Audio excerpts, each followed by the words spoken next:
புத்தர் ஒரு நாள் அவரோட ஆசிரமத்துல ஒரு சீடரை கட்டி அணைச்சி மத்த சீடர்களை நோக்கி, சீடர்களே, இந்த மகா ஞானி அவரோட தாய் தந்தை அவர் வாழ்ந்த சமூகத்தை கொலை செய்து விட்டார். அதே போல நீங்களும் உங்கள் தாய் தந்தை நீங்க வாழ்ந்த சமூகத்தை கொலை செய்யுங்கள், அப்பொழுதுதான் நீங்கள் ஞானம் அடைய முடியும் அப்படின்னு சொன்னாரு. இதை கேட்ட உடனே சுத்தி இருக்கிற சீடர்கள் திகச்சு போயிட்டாங்க. புத்தரே, என்ன சொல்றீங்க? தாய் தந்தை வாழ்ந்த சமூகத்தை கொலை செய்யணுமா? ஆமாம், கொலை செய்யுங்கள் அப்படின்றாரு. புத்தரே, இதை கொஞ்சம் விளக்கி சொல்லுங்களேன் அப்படின்றாங்க. அன்னைக்கு புத்தர் சீடர்களுக்கு சொல்லதான் இன்னைக்கு நான் உங்களோட ஷேர் பண்ணிக்க போறேன். பொதுவா குழந்தைங்க சிறு வயதுல இருந்து தாய் தந்தை சமூகத்தின் மூலமா தான் தகவல்களையும் தனக்கான ஐடென்டிட்டியையும் தெரிஞ்சுக்கிடுது. குழந்தை வளர்ப்புக்கு தாய் தந்தை அவசியம் தான். ஆனா அதே சமயத்துல இந்த தாய் தந்தை சமூகம் என்ன பண்றாங்கன்னா அதோட சேர்ந்து சில குப்பைகளையும் குழந்தை மேல திணிச்சே வளர்க்குறாங்க. உதாரணத்துக்கு அவனோட அந்தஸ்து, ஜாதி, மதம், வழிபாட்டு முறை இதெல்லாம் குழந்தைக்கு தேவையே இல்லை. ஆனா குழந்தைகள் மேல திணிக்கப்பட்டு தான் வளர்ந்துகிட்டு இருக்காங்க. தாய் தந்தைகள் முதன்மையா பிள்ளைகளுக்கு சொல்லிக் கொடுக்க வேண்டியது மொழி கல்வி, வாழ்க்கை கல்வி, தொழில் கல்வி,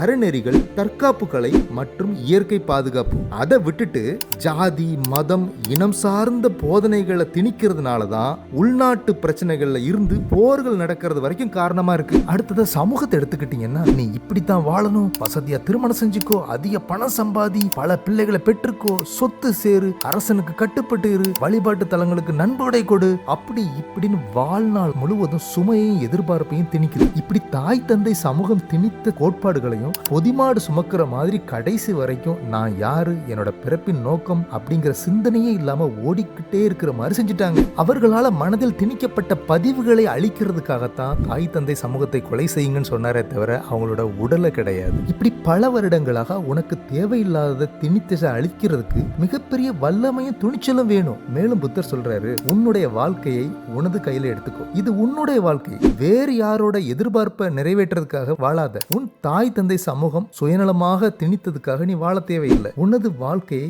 உனக்காக முழுமையாக வாழ். தன்னை உணர்ந்த முழுமை பேரான வாழ்வே ஞானம் அப்படிங்கிறாரு. இதேதான் போதி தர்மரும் போதிச்சாரு. ஓஷோவும் எது உண்மையான வளர்ச்சிங்கிற புத்தகத்திலையும் குறிப்பிட்டிருக்காரு. இந்த தகவல் உங்களுக்கு பிடிச்சிருக்கும்னு நம்புறேன். லைக் பண்ணுங்க, கமெண்ட் பண்ணுங்க, ஷேர் பண்ணுங்க, சப்ஸ்கிரைப் பண்ணுங்க. நன்றி, வணக்கம்.